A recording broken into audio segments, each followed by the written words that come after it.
PK Kunhalikutty, അങ്ങേക്ക് 14 minute.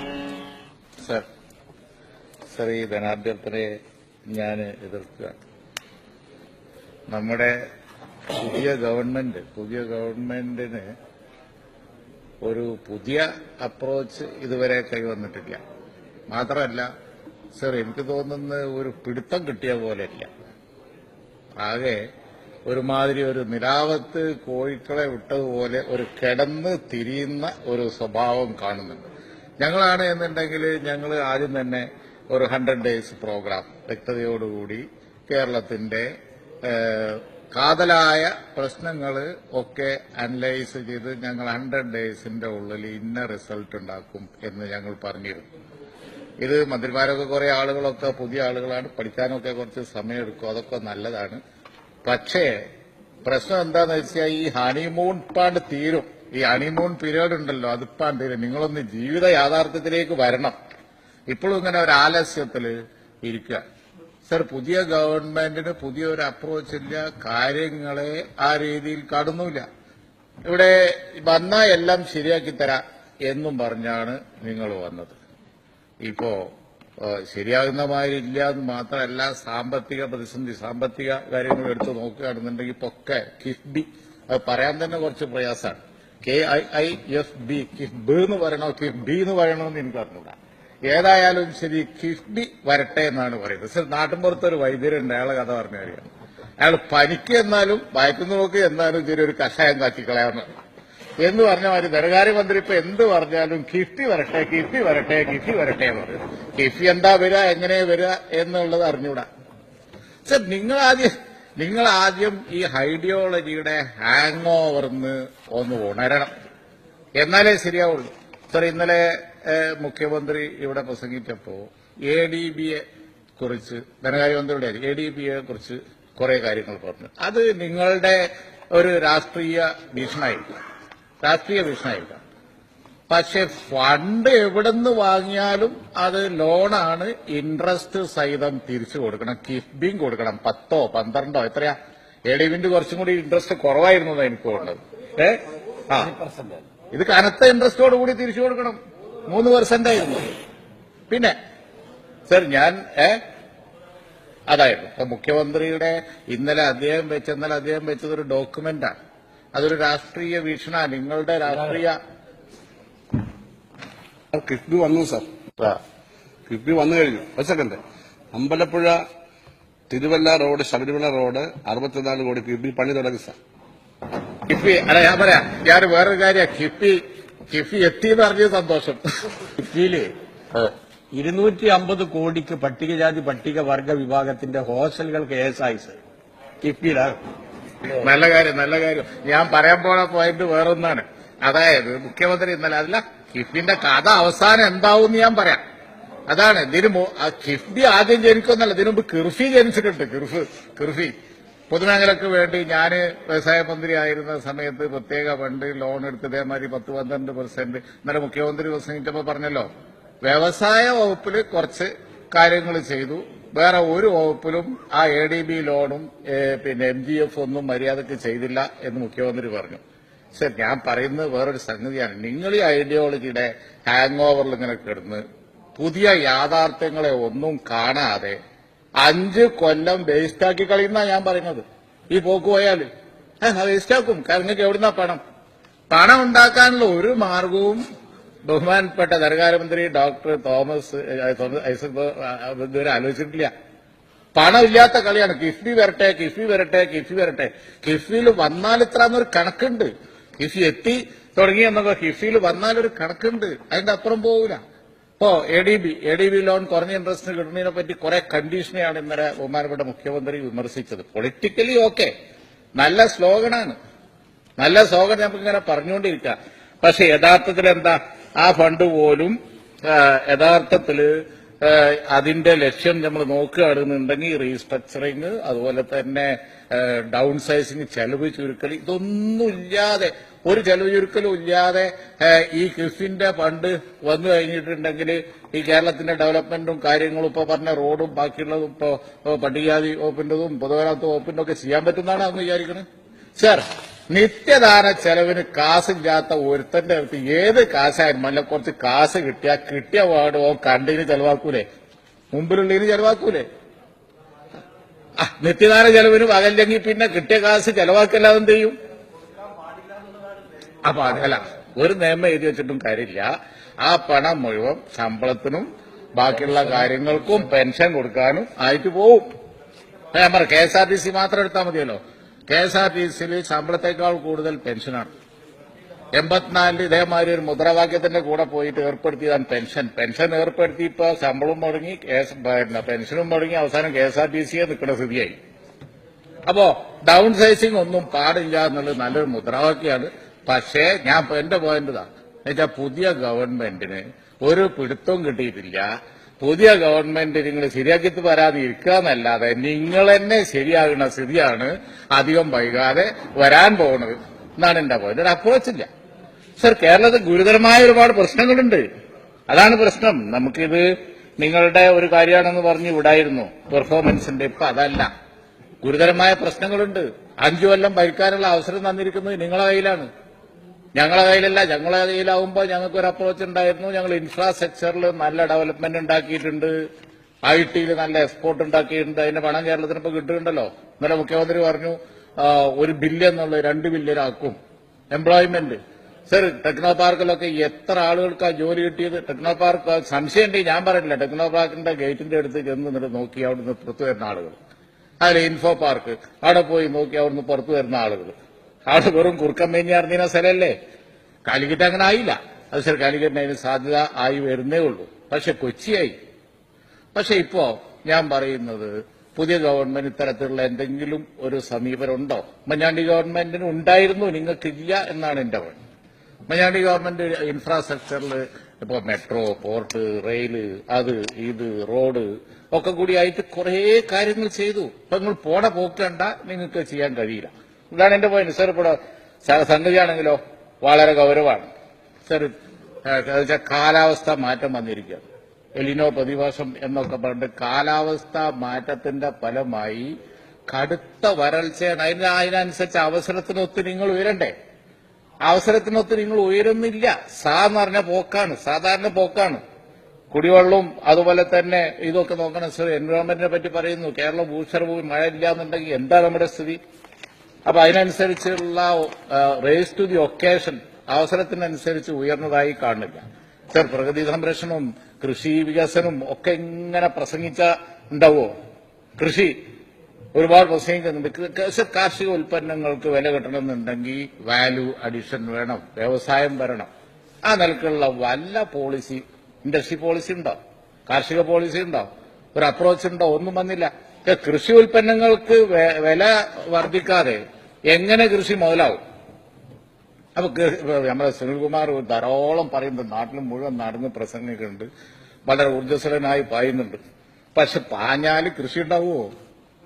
Keralam മുഴുവൻ പാഞ്ഞു നടന്നുകൊണ്ട് കൃഷി ഉണ്ടാകുമ്പോഴല്ല. കാർഷിക ഉൽപ്പന്നങ്ങൾക്ക് വില കിട്ടാനുള്ള ഒരു പ്രോഗ്രാം അദ്ദേഹം പ്രഖ്യാപിക്കുന്ന കാണുന്നില്ല. ഒരു അപ്രോച്ച് ഇല്ല.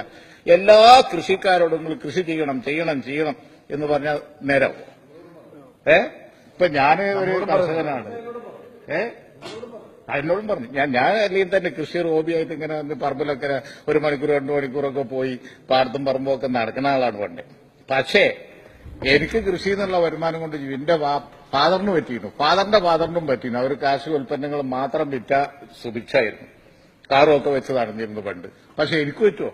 കഴിയില്ല. ആ വരുമാനം ജീവിക്കാൻ. കാർഷിക ഉൽപ്പന്നങ്ങൾക്ക് വില കിട്ടിയല്ലാതെ പറ്റൂല. ഇപ്പൊ കാർഷിക പ്രാധാന്യമായ വയനാട്ടിൽ ചെന്ന് നോക്കിയ മറ്റ് ജില്ലകളെ അപേക്ഷിച്ച് ഒരു ദാരിദ്ര്യം അവിടെ പ്രകടമാവും. വയനാട്ടിൽ അത് ചുരത്തിന്റെ മുകളിലാണ്. അവിടെ അത് കൃഷിക്കാർക്ക് വരുമാനമില്ല. അതിനൊരു വഴി കാണാതെ അതിനിവിടെ വാല്യൂ അഡീഷൻ വേണം. ലോകം മുഴുവൻ നടക്കുന്നതാണ്. സിലോണിൽ പോയി നോക്കുവോ, കൊളംബോയിൽ പോയി, അല്ല അതേപോലെ ശ്രീലങ്കയിൽ പോയി നോക്കി എത്രയോ വാല്യൂ. ഒരു പരിപാടിയും കാണുന്നില്ല. ഇന്ത്യ ഡെവലപ്പ് ചെയ്തെടുത്ത വിത്ത്, അത് അന്തകം വിത്തിന്റെ പേരിൽ അതിന് വരെ പിന്നെ ഇവിടെ പറ്റൂല. കേരളത്തിൽ അന്തകം വിത്ത് പറ്റൂല എന്ന് പറയാം. പക്ഷെ എന്താ നോക്കിയിട്ട് വേണ്ടേ പ്രഖ്യാപനങ്ങൾ നടത്താൻ? പ്രഖ്യാപനങ്ങൾ ആദ്യം കൊണ്ട് വരികയാണ്. അതുകൊണ്ട് കാര്യമില്ല. ഇപ്പൊ എന്നമാതിരി ഇപ്പോ പിന്നെ ഇവിടെ വേസ്റ്റ് വളരെ സീരിയസ് ആയിട്ട് ഞങ്ങൾ എടുത്താൽ ഇത് നിങ്ങൾ സമയം കളയുക എന്നല്ലാതെ വേസ്റ്റിന്റെ കാര്യത്തിൽ ഒരു പ്രോഗ്രാം ഉള്ളതായി കാണുന്നില്ല. വേസ്റ്റ് ആവട്ടെ, റോഡാവട്ടെ, അല്ലെങ്കിൽ ലാൻഡ് അക്വിസിഷൻ ആവട്ടെ, മറ്റു കാര്യങ്ങളാവട്ടെ, ഒക്കെ എല്ലാ പാർട്ടികളെയും സഹകരിപ്പിച്ച് ജനകീയ സഹകരണമാണ് അതിലെ ഏറ്റവും വലിയ പ്രശ്നം. ജനകീയ സഹകരണത്തിനെ പറ്റി എന്തെങ്കിലും ഒരു എല്ലാവരും വിളിച്ചു കൂട്ടുക, ഓൾ പാർട്ടി കൂടുക, ചർച്ച ചെയ്യുക. ഉമ്മൻചാണ്ടിന്റെ സമയത്ത് അടിക്കടി ഉണ്ടായിരുന്നല്ലോ മീറ്റിങ്ങുകൾ. ആ വക യാതൊരു ഇനീഷ്യേറ്റീവും ഇല്ല. ഒരു ഇനീഷ്യേറ്റീവും ഇല്ലാത്ത ഒരു നിലയിലാണ് ഗവൺമെന്റിന്റെ പോക്ക് എന്നാണ് ഞാൻ പറഞ്ഞത്. ചുരുക്കി പറഞ്ഞ നമ്മളെ പട്ടി പോലും പട്ടീന്റെ കാര്യത്തിൽ തന്നെ കൺഫ്യൂസ്ഡാണ്. പട്ടിയുടെ കാര്യത്തിൽ തന്നെ കൺഫ്യൂസ്ഡാണ്. അപ്പോൾ എല്ലാ കാര്യത്തിലും ഒരു തികഞ്ഞ കൺഫ്യൂഷൻ നിങ്ങൾക്കുണ്ട്. അത് ഈ ഐഡിയോളജി ഹാങ് ഓവർ ആണെന്ന് എനിക്ക് അറിഞ്ഞൂടാ. സർ, ഏതായാലും ഒരു വികസന നയം വേണം. അതുപോലെ തന്നെ ഇപ്പോൾ നമ്മളെ ലാൻഡ് യൂട്ടിലൈസേഷനെ സംബന്ധിച്ചതാണ്. എൻവയോൺമെന്റും പ്രകൃതിയും ബാക്കിയുള്ളത് പറയും എല്ലാ ഭൂമിയും കൃഷിക്ക് കൈ കിട്ടിയത് മുഴുവൻ കൃഷി ചെയ്യും എന്നൊക്കെ നിങ്ങൾ പറയുന്നുണ്ട്. പക്ഷെ ഞാൻ ചോദിക്കട്ടെ, ഏറ്റവും പ്രയോറിറ്റി ഏരിയാസ് കുറച്ചെണ്ണെങ്കിലും തിരിച്ച് നമ്മുടെ IT, ടൂറിസം ഇങ്ങനത്തെ സംഗതിക്കെങ്കിലും കുറച്ച് ഭൂമി ഉപയോഗിക്കുന്നതിനെ കുറിച്ച് ഒരു പോളിസി വേണ്ടേ? അതുമില്ല. സർ, അതാ ഞാൻ പറഞ്ഞത്, യാതൊരുവിധ നയവും ഇല്ലാതെ ഒരുമാതിരി ഇരുട്ട് തപ്പി പോകുന്ന ഒരു ഗവൺമെന്റ് എന്നാണ്. സർ, ഇപ്പോ ഞാൻ നേരത്തെ പറഞ്ഞല്ലോ, ഇപ്പോ മോഡേണൈസേഷനെ നിങ്ങൾ മുദ്രാവാക്യം വിളിച്ച് പരാജയപ്പെടുത്തിയതാണ്. ADB ഫണ്ട് അത് നിങ്ങളെ കാലത്ത് തുടങ്ങി. അത് കഴിഞ്ഞ ശേഷം ഞങ്ങളെ സമയം ഞങ്ങളെ ഗവൺമെന്റൊക്കെ വന്ന സമയത്ത് ഫണ്ട് വന്നു. ഫണ്ട് ഇവിടുത്തെ ഭരണ മോഡേണൈസേഷന് വേണ്ടി ചെലവാക്കാൻ നോക്കുന്ന സമയത്ത് ഊക്കൻ സമരമായിട്ട് വന്നു. കമ്പ്യൂട്ടറൈസേഷന്റെ മാറ്റിനൊക്കെ ഒരുപോലെ എതിർത്ത് ഫർണിച്ചർ വാങ്ങുകയാണെന്നും പറഞ്ഞിട്ട് ജീവനക്കാർ സമരം, എല്ലാവരും സമരം. അവസാനം എന്താ ഉണ്ടായത്? ഫണ്ട് മര്യാദയ്ക്ക് വിനിയോഗിക്കാൻ കഴിഞ്ഞില്ല. നിങ്ങൾ വന്നപ്പോൾ അതിന് നിർത്തി. ആ ഫണ്ട് മുഴുവൻ നിത്യാന ചെലവിന് എടുക്കാൻ പോയി. ഇവിടെ ഇപ്പം കിഫ്ബിൽ ഉണ്ടാവാൻ പോകുന്നതും അത് തന്നെയാണ്. സർ, അങ്ങനെ ഉള്ള ഒരു സമീപനം, ഒരു എന്താ പറയാ, ഒരു അപ്രോച്ച് ഇല്ലാതെ സർ നമ്മളെ ഇപ്പോ ഒരു പ്ലാനിംഗ് ഉണ്ട്. അപ്പൊ നമ്മളെ കൊച്ചി സർ, ഏത് സ്റ്റേറ്റിനും ഒരു നല്ല ക്യാപിറ്റൽ ഉണ്ട്, അല്ലെങ്കിൽ ഒരു കൊമേഴ്സ്യൽ ക്യാപിറ്റൽ ഉണ്ടാവും. ഇപ്പോ മഹാരാഷ്ട്രക്ക് ബോംബെ ഉണ്ട്, തമിഴ്നാടിന് ചെന്നൈ ഉണ്ട്, കർണാടകക്ക് ബാംഗ്ലൂരുണ്ട്. അതേപോലെ ഞങ്ങളെ സമയത്ത് കൊച്ചി ഇൻഫ്രാസ്ട്രക്ചർ ഡെവലപ്മെന്റിനും അതേപോലെ തന്നെ കൊച്ചിയിലെ IT ഡെവലപ്മെന്റിനും കൊച്ചിയിലെ ടൂറിസം, ഞാൻ കൊച്ചി പറയുന്നത് കൊച്ചിയോട് ഭാഷയുടെ അല്ലേ, ഒരു കൊമേഴ്സ്യൽ ക്യാപിറ്റൽ എന്നുള്ള ഡെവലപ്പ് ചെയ്യാനുള്ള ഒരു പ്ലാൻ നിങ്ങൾ പ്രഖ്യാപിച്ചതായി കാണുന്നില്ല.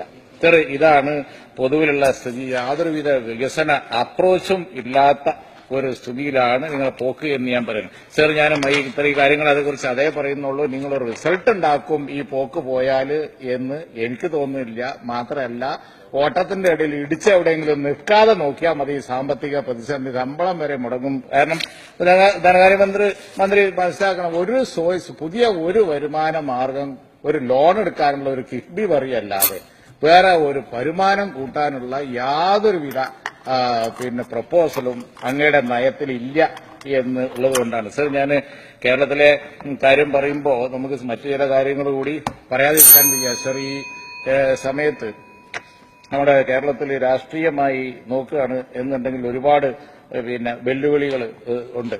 സർ, നമ്മുടെ കേരളത്തിലൊരു BJP ഗവൺമെന്റാണ്. BJP ഗവൺമെന്റ് ഇവിടെ പല കാര്യങ്ങളും ചെയ്യാൻ നോക്കുന്നുണ്ട്. ഉദാഹരണമായിട്ട് ഇപ്പോൾ ഇവിടെ UAPA ഇംപ്ലിമെന്റ് ചെയ്യാൻ തുടങ്ങി. നിങ്ങളൊന്നും പറഞ്ഞില്ല. നിങ്ങൾ UAPA നിങ്ങളും അത് UAPAന്റെ കൂടെ നിങ്ങളും നിൽക്കുകയാണ്.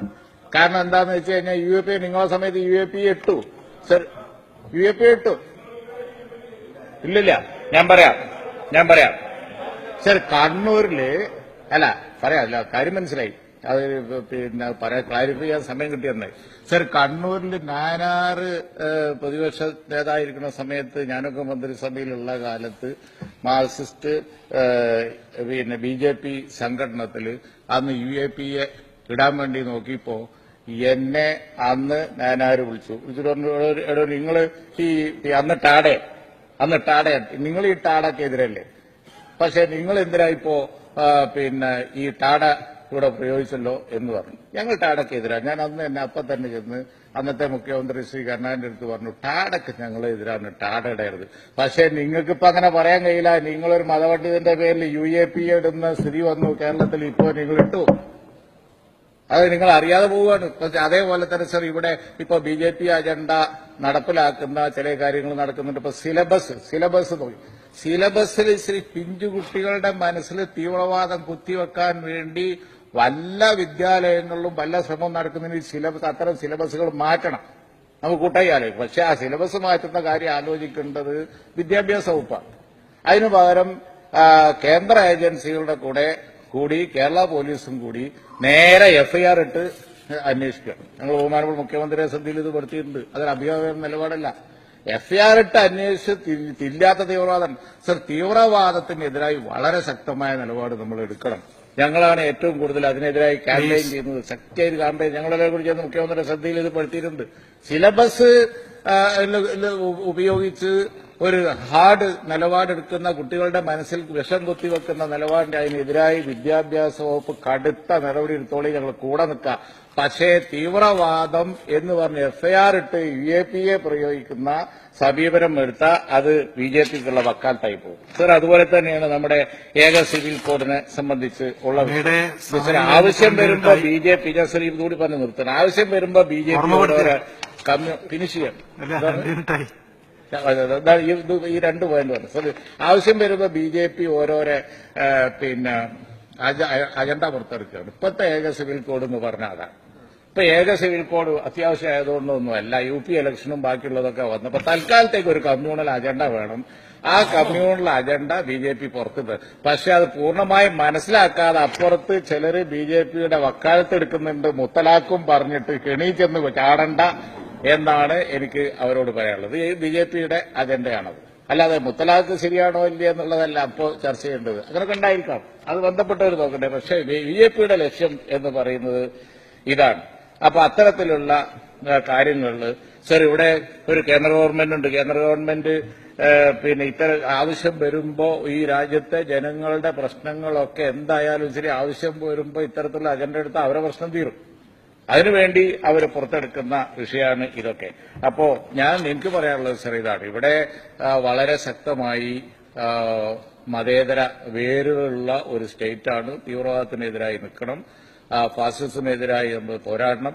അവിടെയൊക്കെ നിങ്ങൾ LDF ഗവൺമെന്റ് നിങ്ങൾ തെറ്റുപറ്റാൻ നോക്കണം. ഇപ്പൊ UAPAന്റെ കാര്യത്തിൽ നിങ്ങൾക്ക് കടുത്ത തെറ്റുപറ്റി. അതേപോലെ തന്നെ തീവ്രവാദത്തിനെ നേരിടാനുള്ള സമീപനത്തിൽ FIR ഇട്ട് അന്വേഷിക്കുന്നത് നിങ്ങൾക്ക് തെറ്റുപറ്റി. അത്തരം കാര്യങ്ങൾ നിങ്ങൾക്കും തെറ്റുപറ്റുന്നുണ്ട് ഞാൻ ചൂണ്ടിക്കാണിക്കുകയാണ്. ചെറിയ തരം അഭ്യർത്ഥികളെ ഞാൻ ശക്തിയായി എതിർക്കുന്നു.